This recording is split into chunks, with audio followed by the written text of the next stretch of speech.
I'm going to read to you the book Birds by Laura Drunzek. And I'm going to tell you what's going on inside of my mind as I read this story. Each time you read a story, you want to keep your thinking voice on. And while your reading voice is going, your thinking voice is also. I'm going to place a reading voice speech bubble on the page when I'm reading with my voice that I can hear. But then I'm going to put a thinking speech bubble, one of those thought bubbles, on pages where I'm just thinking, only this time you can hear me because I'm letting you inside my thinking voice.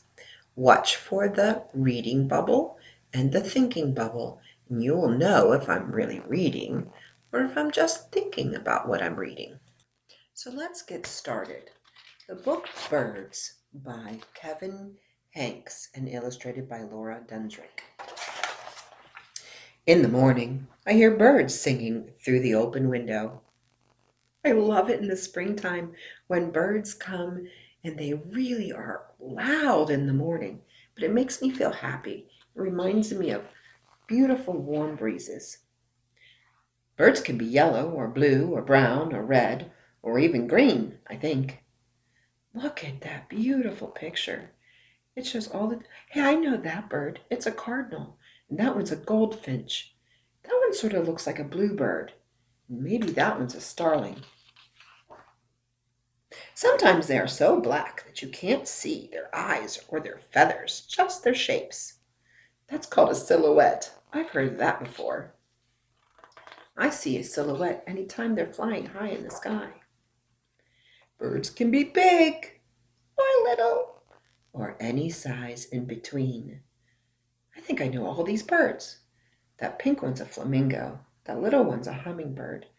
There's an owl. That's a bluebird. I don't know what that green one is. That's a goldfinch and a seagull. And maybe that's a sandpiper. I'm not sure. Once I saw 7 birds on a telephone wire. They didn't move. And they didn't move. And they didn't move. I looked away for just a second. And they were gone. Wait.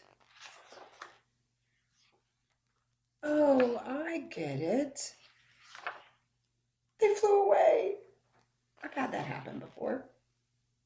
If birds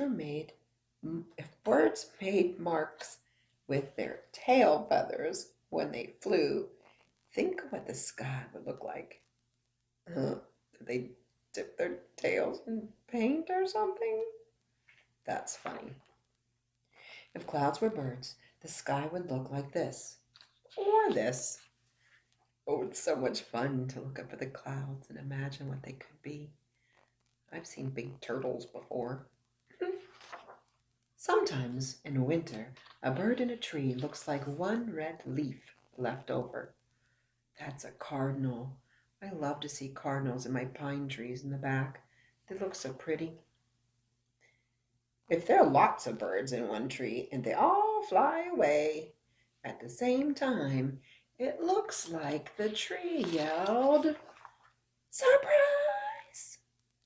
My husband clapped his hands really loud one time on the trails when we were walking, and this actually happened. It was so cool.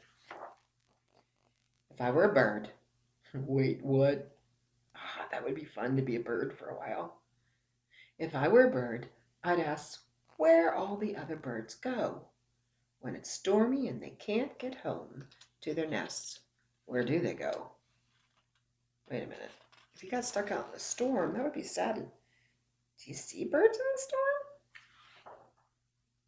I like to pretend I'm a bird. I can't really fly, but I can do this. I can sing. It's a good thing I can sing. I can't whistle very well. Now you know what happens when my thinking voice is on and my reading voice is on at the same time. We can all be better readers when we keep our thinking voices on.